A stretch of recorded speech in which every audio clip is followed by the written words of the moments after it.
Good afternoon and welcome to the Columbus Metropolitan Club. Wow, what a crowd we have today. My name is Josh Harrison. I'm the president of Improving. I'm also proud to serve as the vice chair of your CMC Board of Trustees. Thank you to the generous sponsors of today's forum, the Greater Columbus Arts Council and the Columbus Museum of Art.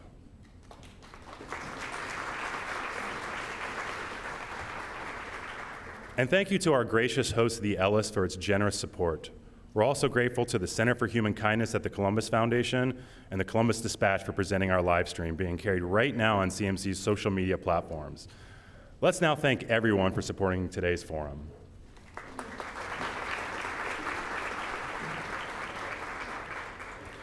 We start today's forum with a simple question: is public art a public good? Art in its highly visible public forum can serve as a point of pride for residents and a draw for tourists, but it can also be used to send messages of cultural dominance. What messages should public art in Columbus convey? Who gets to decide whose art becomes public art? Today we welcome an incredible panel of art leaders for a conversation on the future of public art in our great city. To introduce our panel and set the stage for our conversation, please welcome Jamie Goldstein with the Greater Columbus Arts Council. Jamie, the podium is yours. Thank you, Josh. And good morning, everyone. Is it still morning?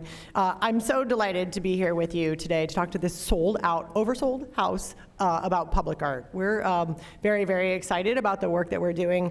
As GCAC's lead staff person for the public art plan, I'm going to use my few minutes to provide you some context for our work and some high-level insights and share with you what's next.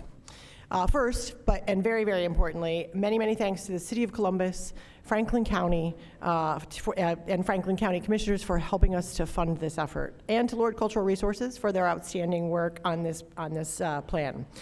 Thanks to CMC for hosting us, and to our panelists. I know this is going to be a very, very interesting conversation. These are great folks. The creation of the public art plan is being guided by a 20-person steering committee made up of artists, funders, educators, civic leaders, and community members. Many of our funders and steering committee members are in the room today, and I just want to say thank you again to all of you for your commitment and belief in this work. Also, thank you to Jennifer Fenning, my colleague at the city, without whom I would be kind of insane. So thanks, Jennifer, for all of your support as well. So what is the state of the public art report? I'm going to tell you first what it is not. It is not the plan itself. That is yet to come in June. It is not an inventory of public art. GCAC, since 2019, GCAC has had a database of public art in Central Ohio and actually across the state. That was used to inform this work, but it is, you're not going to see an inventory of public art in the State of the Public Art Report. It is also not about the Christopher Columbus statue. The city has received a specific Mellon Foundation grant to do work on that, and they begin their public engagement process in March. The State of the Public Art Report is a culmination of our research and public engagement phases for this work. Doug, could I have the first slide? This slide gives you a little bit more data, but in short, it is the second of 3 reports that, and it's going to share what we heard from our community members throughout our public engagement process, and it's going to help establish a broader understanding of the current public art ecosystem in Columbus and Franklin County. Our launch last June at the Arts Festival began a 5-month public engagement period and a work on peer city comparisons that was handled by Lord to find best practices, successful funding and administrative models, and more. We wanted to learn what other cities were doing, what was working, what wasn't working, and then what we might be able to fit to our very unique city in Columbus. The Peer City Report, or Environmental Scan, was released in September. You can find a high-level summary of that on our website at takepartcolumbus.com. While Lord tackled that particularly substantial piece of research, our super duo public engagement team of Marshall Shorts and Jonna Twig got to work and did an outstanding job of creating a process centered around equity. Doug, could I have the second slide, please? Feedback was gathered from more than 2,000 people, residents. Our survey was available in 8 languages, and our team worked their tails off. As you can see from this slide, that's one more or back. That is not the right slide. There's a public engagement slide. That one, there we go. And so many meetings, but really great content. Everybody was so enthusiastic about this. We're delighted. So what are people saying? Not surprisingly, this community has a lot to say about public art. People recognize its benefits: social cohesion, civic pride, economic development and tourism, workforce development, just to name a few. Also, not surprisingly, this community believes strongly in public art. 95% of our survey respondents believe that Columbus and Franklin County should invest more in public art. Nearly 60% of those survey respondents encounter public art in their daily life, which is a really nice statistic. And 87 believe that public art is extremely or very important to our community. The full State of the Public Art Report, all 190 pages, will be released next week. Don't worry, there's an executive summary. Today you're going to get a sneak peek into some of the findings and participate in the beginning of a conversation we hope will continue as we move into our final phase. The report contains 7 key insights. Okay, back to the one that was up before. Somehow these got out of order, I'm sorry. There we go, leave that up for a second. I'm going to highlight a few, and then this slide summarizes some key takeaways. One point you don't see here, but it is an important finding, peer cities with the strongest public art programs have a % for art ordinance of some kind. Columbus does not yet have a % for art ordinance. 2, while Columbus's public art collection is growing, we have many neighborhoods with no public art. This slide gives you a heat map of the current collection. Okay, we can go to the map one. Awesome. Additionally, residents want to see public art fully represent the diversity of our city. In our plan, we must seek equity for artists, more Columbus artist-based representation, and better geographic distribution of our art. 3, our current process for public art is confusing for artists, business owners, city officials, funders, pretty much everyone. We must build clarity, transparency, efficiency as we move forward into our plan phase. And finally, current funding sources are inconsistent and uneven. There's a strong desire for substantive and consistent funding source for public art and a vision that unites it all. If after today you're eager to continue this conversation, we hope so, I encourage you to join us for our first virtual office hours this year. That's next Wednesday, February 7th at noon, and you can sign up at takepartcolumbus.com. I believe our community and our civic leaders are ready to embrace a robust plan that ensures equitable and substantial funding and sustainable funding, a user-friendly approval process, a plan for maintenance and conservation, and more engagement with Columbus neighborhoods and Columbus-based artists. This work has been done well in other cities. I believe Columbus can do it better. To paraphrase a quote by my favorite Columbus City Council president, Shannon Hardin, if public art isn't for us, it isn't for all of us, it's not for us. If public art isn't for all of us, it's not for us. And now, my great honor is to introduce today's distinguished panel.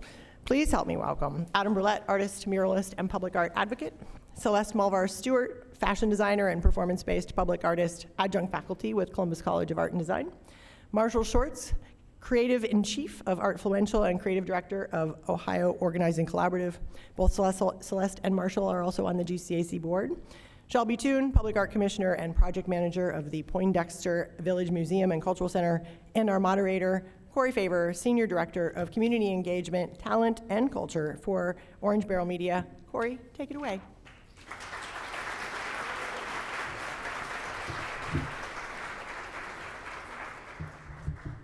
Thank you, Jamie. Good afternoon, everybody. Great to be here. As Jamie mentioned, Corey Favor, Senior Director of Community Engagement. I like to shorten it because my title is excessively long, but I lead a team that develops key partnerships with artists, cultural institutions, and nonprofits to develop and activate art all across the country. Since our inception in 2004, OBM has been committed to developing media that supports the presentation of art. These collaborative efforts and ongoing investments expand the reach of public art in places and spaces that to broaden and to more diverse audiences, delivering on our mission to improve lives in our cities through our media platform. I'm honored to serve as today's moderator for this afternoon's discussion, but before we get started, I'd like to take a moment to thank CMC, GCAC, our sponsors, distinguished guests in person and online, and last but not least, our talented creatives on today's panel.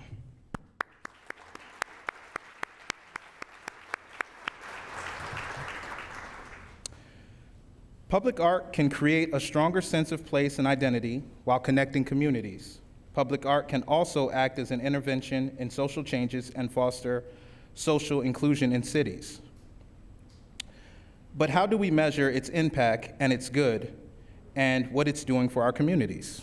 With that being said, is public art a public good? And I actually think that's an excellent question, first question for our panel. So I'll toss it to Adam for this first one. Is public art a public good, and why? Yes.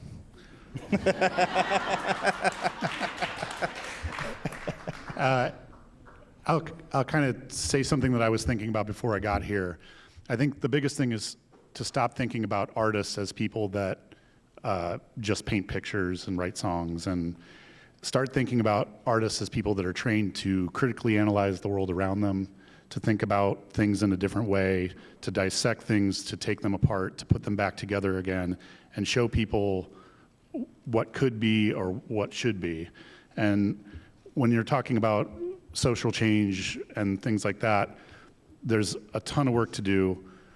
And having artists in the forefront, being able to do that critical analysis, helps the rest of the community kind of see that more clearly or more easily.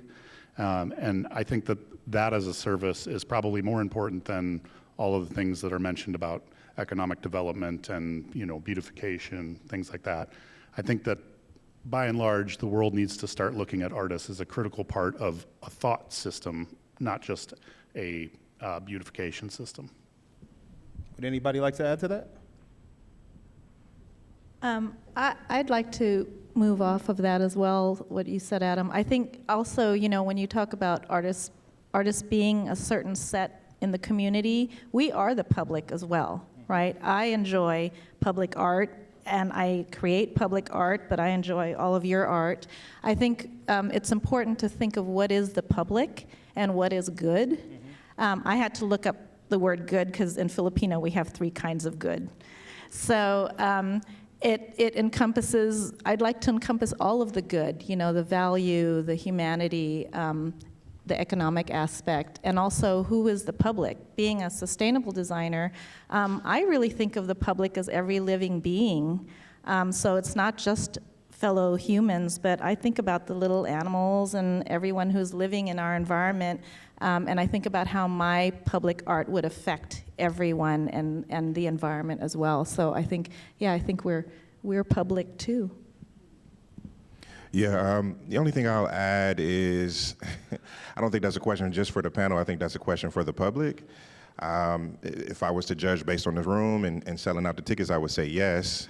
But if I were to judge by policies, funding, and other aspects of how public art is made, I might have a different answer to that question. So I think that is an answer in waiting. And I think it'll be up to Columbus, since this public art plan is about the city and county, to decide whether public art is actually a public good. And that'll be determined on if we have the political will to invest more into public art and the artists and the communities that house and host that public art. Shelbi, did you want to add? I would say public art can be a public good. It's how we are right now able to make it good, and we have to make good decisions right now, but I think that it also, to his point, could not work to our benefit if we don't think strategically about how we're doing policy and the economic development around public art. So public art is good, but how good can we be at this is the question. So. Yeah, I think that's a great point. We were talking, before we got up here about artists, and this conversation has been going on for 20 years amongst artists. I can remember talking about this as a CCAD student. There's my home team right there. What's up, guys? So I guess with that being said, with the research that's going on into this, the will to make this important now, why is this important to the city right now? And why should we be making this a priority? There's no better time than now. I think about Kojo Kamu, who says, today is tomorrow's history. And we're right now taking a second to make history. And I think it's very important for us to be thoughtful and empathetic about the cultures and the communities that represent Columbus. There's several conversations going on about what Columbus's identity is, and I think that this public art plan can help set a match to what I have always seen Columbus being as a creative, artistic place. And I think that there's no better time than now. I look forward to the day when I can get the same feeling I get the feeling of Columbus's culture through the arts as I do when I go to other cities who have already made those investments a decade ago. So, yeah.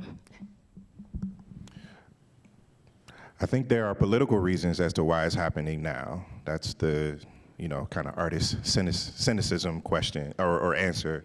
But I also think that there is a part of this that is, starting to listen to the people and the ways in which culture has impacted the world, and I think public art is a part of that conversation. I think it means different things for different people, and that may be also what's driving this, but I also think, as Shelbi said, that it's no better time to invest in now, and to sort of honor the folk who have tried this and tried this and tried this before. And so again, it kind of comes back to, will we have the will to actually do this? And what does that then look like for the city, outside of making the city a more marketable and attractive place for tourists? How do we ask the question about, for some communities, for instance, when a piece of public art goes down, that is the hieroglyphics of that neighborhood, that community.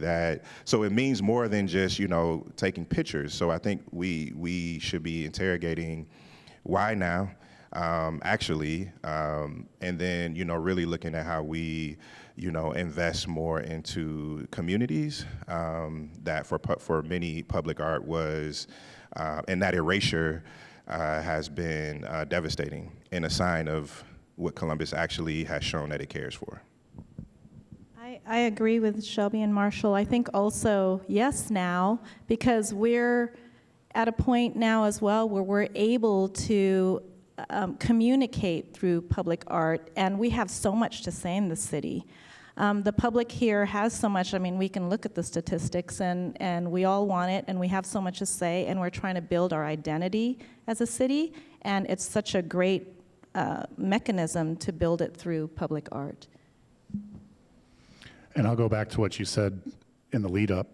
This isn't a now conversation. This is a yesterday conversation. This is a tomorrow conversation. It's happening right now, yes. And I think it's good for us to focus on it. I think right now in the city of Columbus, there's a diminishment of culture that's happening that is sort of unseen by majority of people. I think that you see, closing of radio stations, publications, galleries. As those things happen, it's like little bits and pieces of culture being lost. And if we don't pay enough attention to that stuff, it's slowly gonna erode away until we don't have it. And so the city taking a big stand, all of us, everybody in this room saying like, hey, no, this is important to us. We don't want that culture to slip away. We want to make sure that we support these ideas and the making of art and the making of culture. I think that if you don't stop the landslide that's going one way and start pushing it back the other way, you're going to lose it. Yeah, go ahead, Marshall. So I know a lot of this is about like the identity of Columbus, and I'm always puzzled by that question because I actually think Columbus has an identity. I don't think we're honest about that identity, and I think it's hard to define because so much of other cities' identities are centered around industry. And so I don't know. I don't know if this effort is going to define an identity for Columbus that we like. But I really think the conversation about public art shouldn't do all the work of creating an identity for a city. So I just, I'm puzzled by that. I've been here 20 years, but I wasn't born and raised here. So I think I don't know that that's the right question in terms of public art. If public art should be creating the identity for the city, particularly when it's very difficult for artists to make a living solely in Columbus. So, yeah, I don't know. I know that's kind of taboo to say, but I got the panel, so y'all let me up here.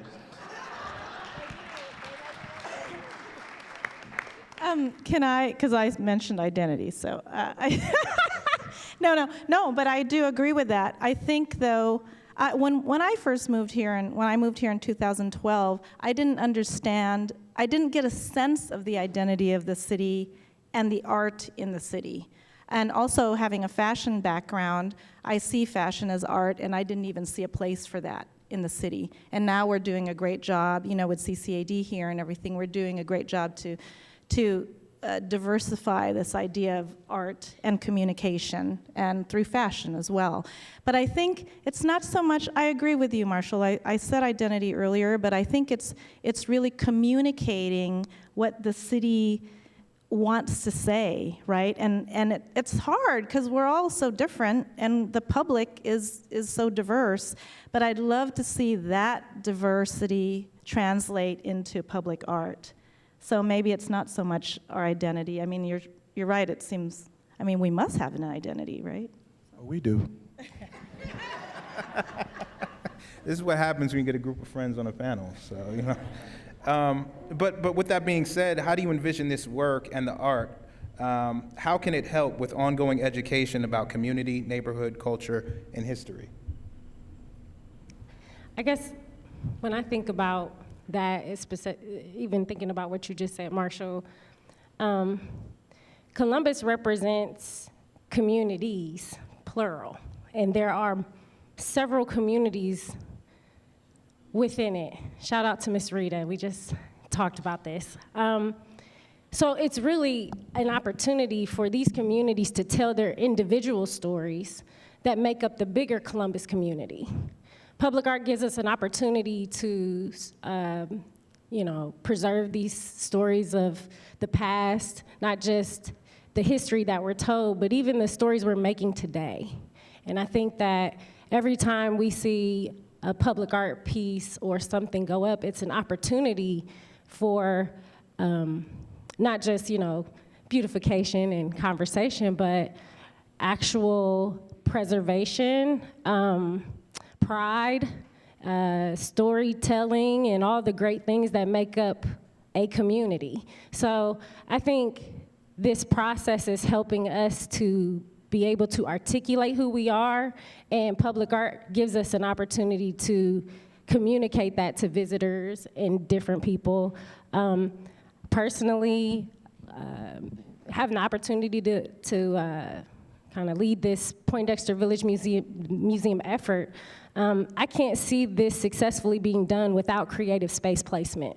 If we don't lift the neighborhood in which the museum is going in, how are we gonna have a thriving, successful place to call a museum that's educational and a space for people to learn?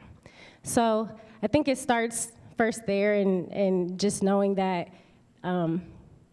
this is an opportunity for us to be able to identify ourselves as a bigger community as a whole.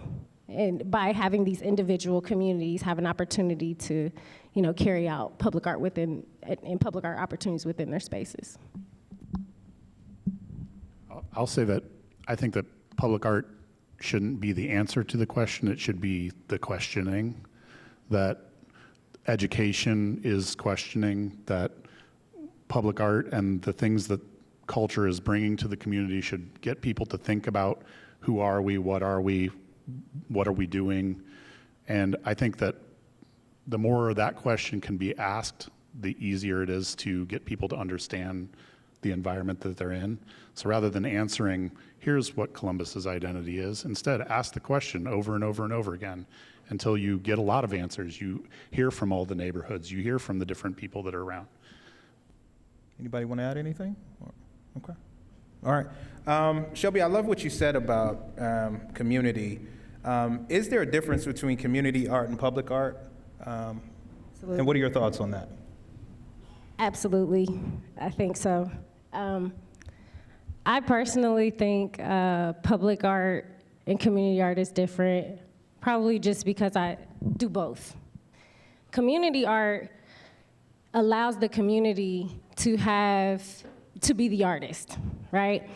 community art is an opportunity for the community to have a voice in the art that's created. Community art is opportunities where collaborations are made. A piece has intentionality because a community effort has been put toward it to say a story or tell, create a piece of art. I think public art has a little bit more to do about the artist, right?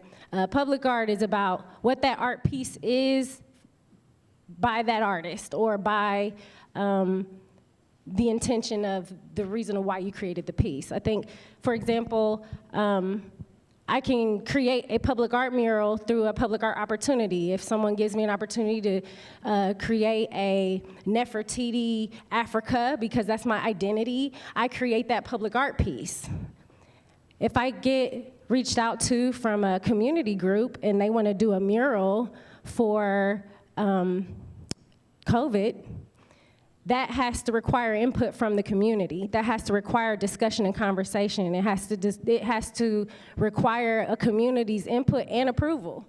So for me personally, that's actually a really good question because it comes up a lot, and it took me a while to figure out an answer. But through my experiences, I know that there's a difference. There's a difference in even the way that both of those are funded.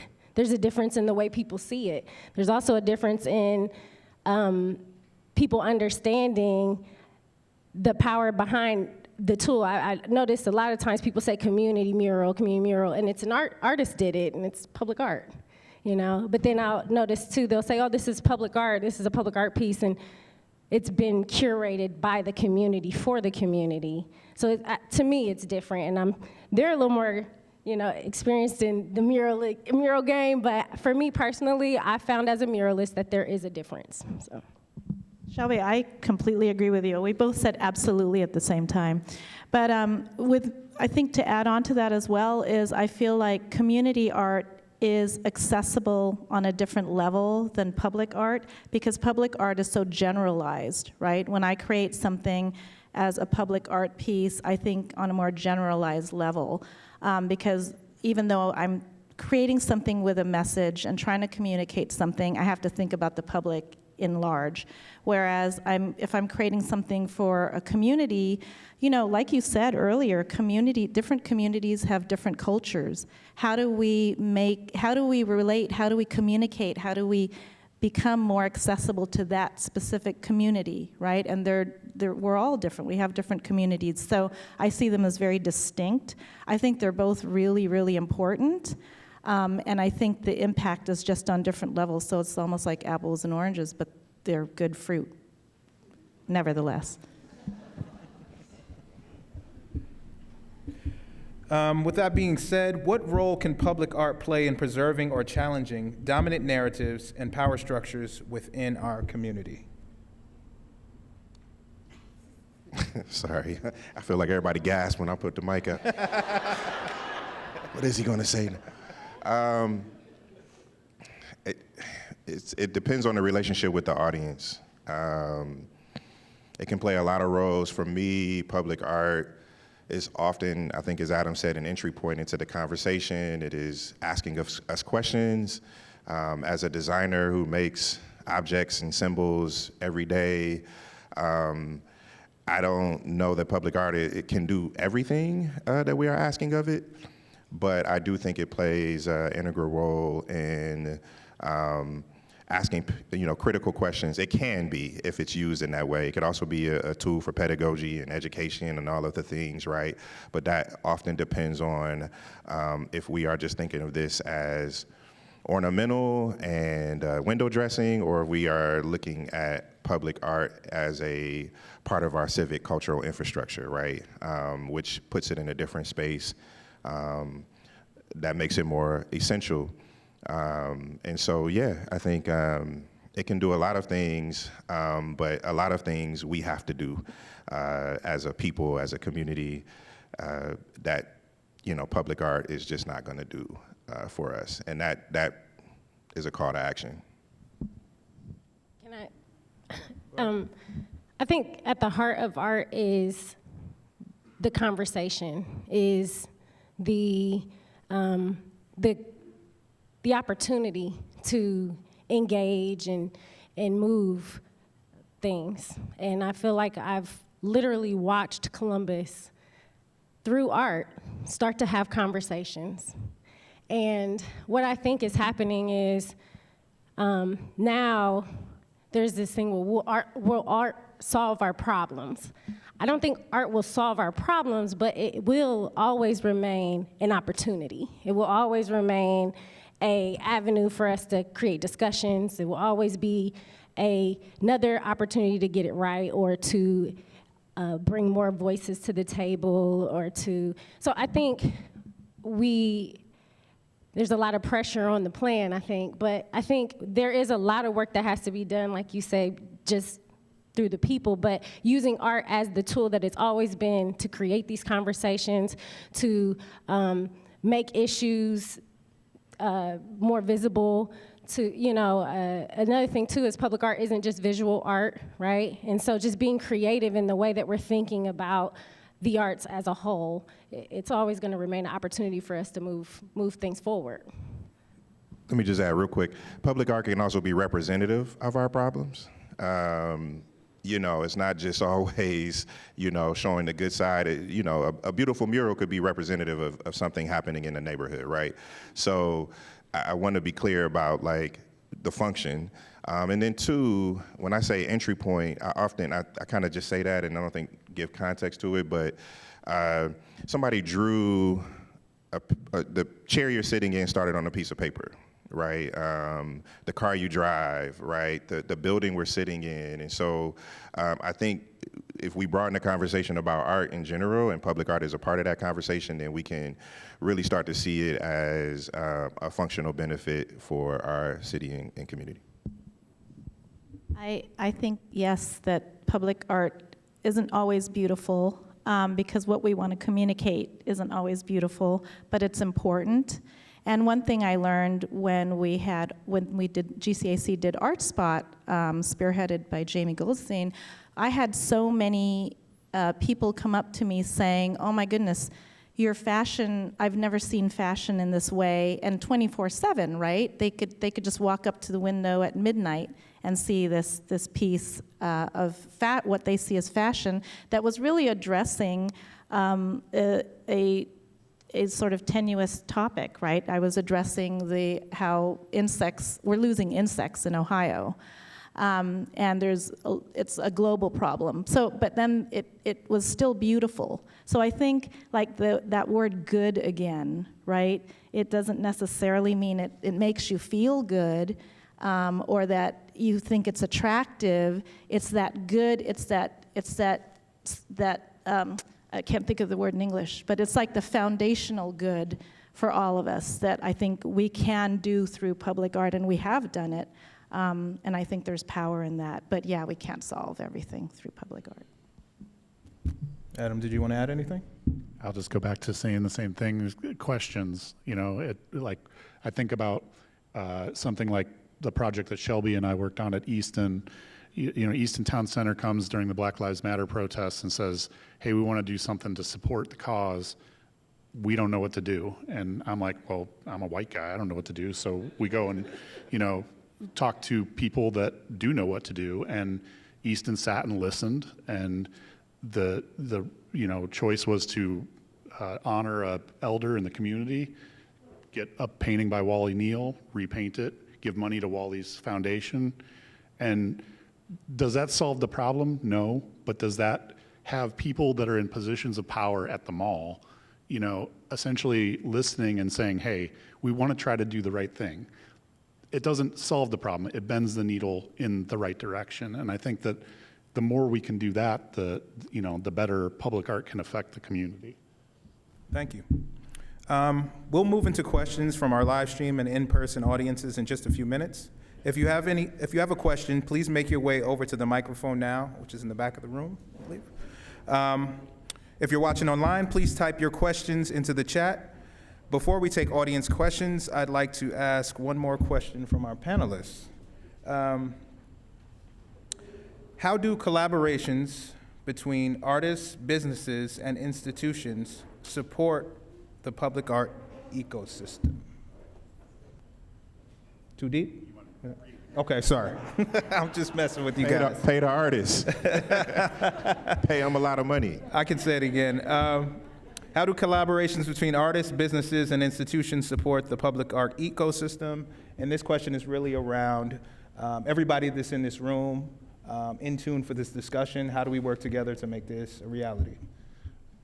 You can't, one person, one of those entities can't do it by themselves. You know, developers can't do public art. Artists by themselves can't do public art. Institutions can't do public art. It takes everybody. I mean, we're all part of it, so you gotta work together as a team. I'd like to think that the artists should be put a little bit more in the forefront of that, but. Yeah, I think artists should be serving on commissions and really be engaging civically and should be brought to the table at the beginning.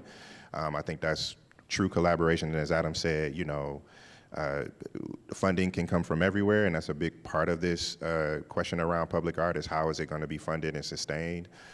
So it's going to, I mean, if you got to block off a street, you need to know ordinances and, the licensing and things you have to get, right? So it requires, it demands collaboration and knowledge about, and we need to make that more accessible and easier for folks to be able to engage and understand what that process looks like. I think also with collaboration comes education, because a lot of these entities, organizations, they may not necessarily know what we're doing as artists. So when we start working together, we get to know each other's worlds, and I think it creates more of a connection through collaboration. I love collaborating with other artists who are in different disciplines because I learn from them as much as they learn from me, and I think that education, that connection, creates this ecosystem that can be a very healthy one economically as well as just humanity-wise. So. Great. All right, now we'll take questions from the audience. Thank you. Haley Malcolm asks, how can we continue to beautify the once redlined communities that are being revitalized with art? And along those lines, should we be considering an artist from that community? You want that? Okay. You would ask that, Haley.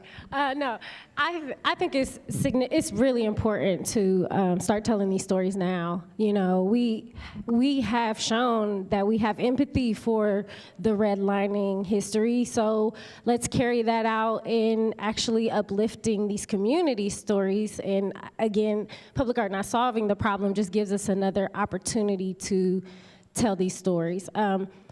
I think that art also can, when you come into a community, you should be able to feel that community.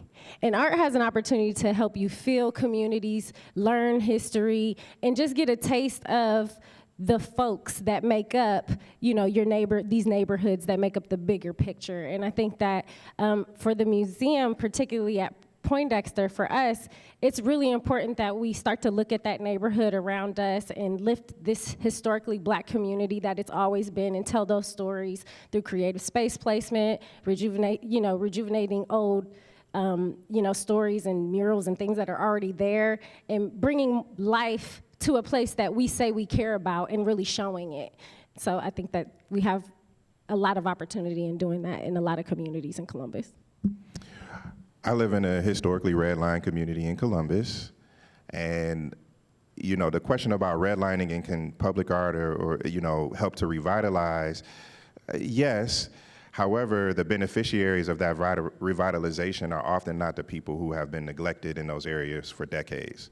And so, if you're on the Near East Side and there are houses going for $500,000 and $600,000, and the density of that community is diminished, extremely, the people who get to benefit from this revitalization are not the people who had to experience the erasure, the devastation, all of the things. And so, one of the things we can do to help revitalize that, more than just kind of bringing artists in to do art, is to make sure that those communities and the people who are there, who remain there, can stay there, and that they're affordably.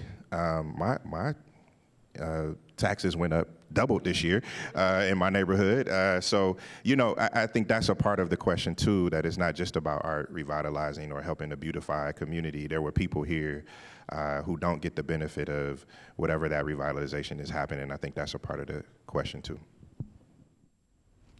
Fred, I'm sorry, go ahead. I was just going to say, it also should be pointed out that groups like Maroon Arts Group that Marshall is part of are also helping actually provide opportunities for people in the community that were having those problems see something different in their neighborhood. And I think that seeing those organizations that are already doing that, All People Arts on the south side, MAG on the east side, like supporting those groups is probably just as important as painting a new mural that says, welcome to. We're like facts, this is true. Please support Maroon Arts and All People Arts if you're looking for. Next question. Fred, you need him. And Marshall had referred in his early remarks that there was a political reason for public art now. And I would be interested in hearing his perspective on what some of those political reasons are. This is about to get good, guys. This is about to get good. So many. Tourism, the city, the growth of the city, a lot of reasons. I think, there's an investment in this right now. I think Columbus, there's a lot of great things that I love about Columbus, but there are a lot of things that we don't get right. And as a city in development, we have an opportunity to get those things right, to move more equitably. And that's why I said at the beginning, I think it's up to us to have the political will to do what is right. And the conversation is not really about public art, it's about the public and what we are going to do and how public art will play a role in the stories we tell about this city. And so, I think there are political reasons why a lot of things happen in the city. But I think what's driving this now is, the city is growing. And to compete in whatever cities compete in, public art is essential to what that sort of looks like. That's my political answer. I'm gonna add on to that. Public art can't be just about marketing and development. You should ask yourself the question of who is the beneficiary of this work. Is the artist being paid? Is the community benefiting from it? If the answer is always marketing and development, it's wrong. Great point. Next question. Along those lines, I guess, Kathy Fox says, many cities with public art collections have pieces that have been commissioned by the private sector. We now have the new fiber sculpture called Current at Gay and High. Will there be additional privately funded art projects? Let's hope so. Yeah, I hope so. Any billionaires in the room? Millionaires? We got, I think I can say that they did something well with that project, and that was collaborate and decide that they wanted that there. If we could do more projects like that where everybody has, the corporate, everybody, all parties involved are in agreement that this art piece is for the benefit of the public and we'll put our dollars there. We need as many of those opportunities in the city as we can get. I think it did, as far as the end result, when it was all said and done, for those of us that weren't a part of the whole ride, for me, from the outside looking in, it looked like it went successfully. It looked like a successful project, and I just hope we continue to do successful things in art like that. So Let's do more than one. Let's not Columbus ourselves into the idea that we got one now. Okay, we're good. Well, Adam, you and I worked on a massive project this summer with artist Sarah Kane, and we were happy at OBM to add to the creative economy, accomplishing something of that scale. So thank you for your work, and let's do more. Next question. Hi, Taisha Radford Shorts, only partial relation. In the early 1800s, legislators in Ohio thought or were opposed to educating its black citizenry, right? Over time, it was decided that public education for its Black residents was a public good, right? Because you are raising the political consciousness of all of your citizens. We've had a conversation about potentially what public art is, but I haven't really heard what the public good is that we feel public art is serving. So I'm curious to know from you all, because I respect you and I admire all of your work, what specifically is the public good, right? What's the tide that's rising all boats that we really feel like public art is serving? We're gonna have to talk about this later.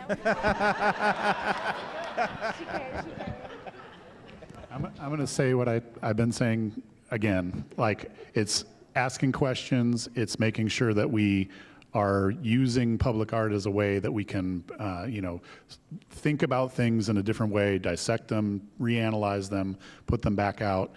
If there's a problem in the community, hopefully the first people to look at that are going to be the artists. They're going to be the first ones to speak up. And, I agree with Marshall's earlier sentiment that it's not going to solve all the problems, but if we can keep asking the questions, it's at least bringing that to the forefront. And I want to say I love that question because I think it's an ongoing question. And like I said, I looked up what the word good meant, and it's defined as what someone desires or something that is morally right.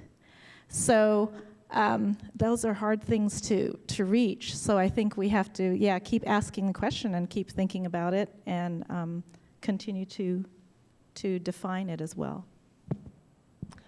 I think the public good is I keep going back to the conversation piece in art, but it's building a consensus, it's collaborating, it's meeting each other in the middle, it's compromise. All these things happen when we start to have conversations because of art or because of this artistic. I think that it's bringing an opportunity to find solutions, to engage one another, to collaborate with each other, and to at least try to spread some good in this very dark place, right? I mean, we have a lot of dark things going on, but art seems to just shed that light on the bright things and make things a whole lot better. So I just think, again, I go back to the conversation pieces and the things that can come from it, even though it won't solve it all, it is opportunity for us to build consensus and collaborate.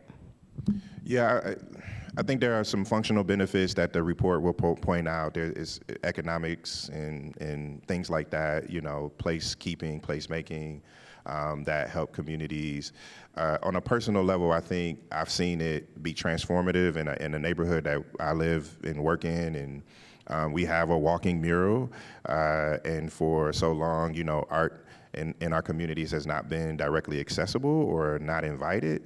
As my friend and colleague Jana might say, we can create more public art that is inviting the community and the audience to actually engage with it, to touch it, to be a part of it, to learn from it. And I don't know, there's a lot of public art that is still very passive. It's beautiful, it's asking those questions, but it's still very passive. I see it and I keep walking.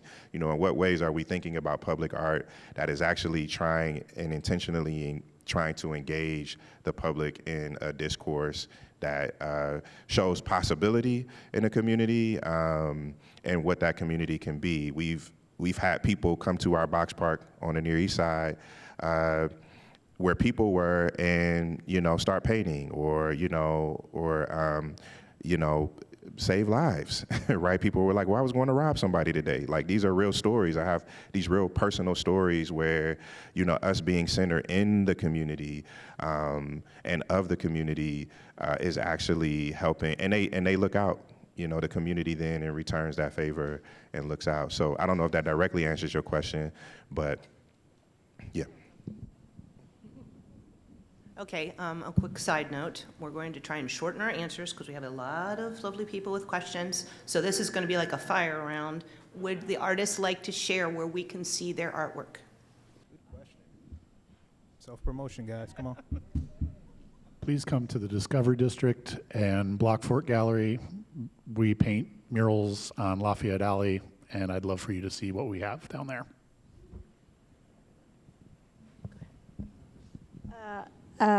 Ohio Craft Museum is having an exhibition. My work is in there. I'm starting to create pieces that I hope I'll be able to place around the city as well, so keep an eye out for something that may whisper my work.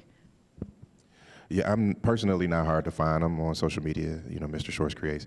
But I'm also a co-founder of Maroon Arts Group, so if you wanna, we just recently acquired a historic building that was a part of the King Arts Complex, and we close on that building November 30th. And so we plan to carry on the tradition of cultural production in that building and in that neighborhood. And there's plenty of opportunity to support fiscally to that work that we are doing. And I invite you all, once we can get that going, to engage with us and continue to support our work. Shelton here, SHEL10.com. That's my artist name. And then I would say to Poindextervillagemuseum.org, please know about the museum work that we're doing.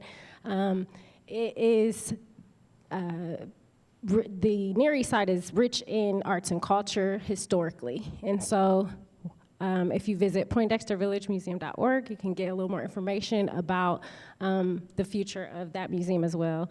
And then, yeah, Shelton.com for me. Thank you. All right, guys, we got time for one more question, two more quick ones. So, audience, please. Valerie Boyer, hey y'all. So I've heard you talk about some examples of organizations that have done some public good, we'll call it, but I also looked at the stats on the handout that we got that said that 8% of this belongs to the city, and less than 2% is directly commissioned by the city of Columbus. So when we're talking about policy, what equitable policies are in place, or at least drafted legislative pieces of policy that assure access for all things in terms of compensation, opportunity, rubrics, et cetera, to marginalized groups of people that we often see lacking in that access? Go ahead. We got council people in the room. Sounds like a question for them. I don't know that there's much policy on public art. Well, actually, I do know there's not. I think that's a part of what this plan will suggest, that there needs to be more policy and process for folk who want to engage artists to do public art, as well as make it easier for artists to navigate the spaces and policy in order to participate in making public art. So I think that is a part of this conversation, yes. We're going to try to squeeze one more last audience question in really quick. Hi, good afternoon. Kate Correa D'Souza. As the chair of the Near East Area Commission, my question is that we are constantly trying to push developers who are not necessarily from our communities to engage artists from our neighborhood so that the art represents our community, but also so our neighbors get paid. But in that, how can civic and city leaders really consider how we can have more youth engagement, more community art as part of these projects? How does that become baked in so that it's not an afterthought? It's something at the forefront that's part of the project from the get. I was just talking about this yesterday. For one, I think that NEAC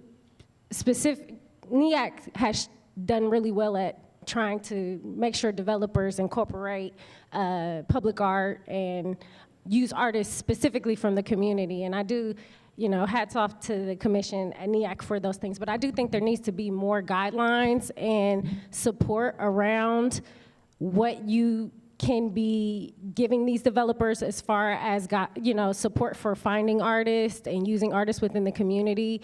I think that the commissions, especially with NEAC, something that we've done well in the past, for example, is you address an issue. For example, the Lucille McIntyre mural we did together, right?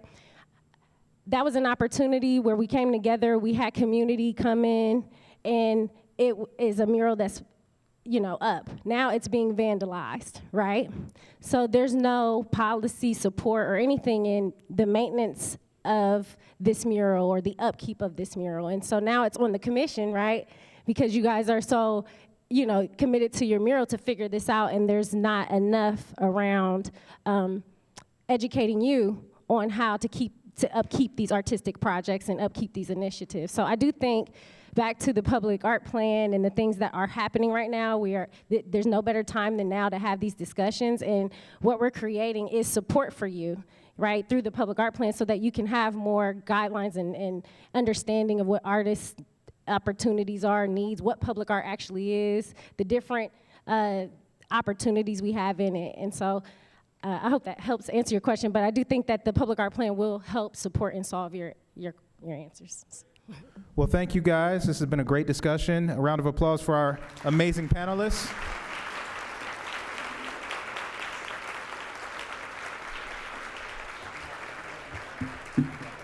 And thank you again, CMC, for this opportunity. And next up, we have Josh Harrison.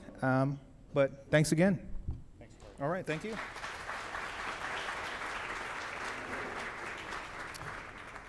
Well, I hope you enjoyed today's forum. I know I found it very interesting. Thank you so much to the generous sponsors of today's forum, the Greater Columbus Arts Council and the Columbus Museum of Art.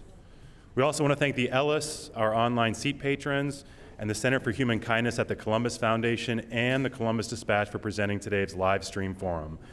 And our very special appreciation to today's panelists, Adam Brouillette, Celeste Malvar-Stewart, Marshall Shorts, Shelbi Toone, and our host, Corey Favor. Let's give them all a round of applause.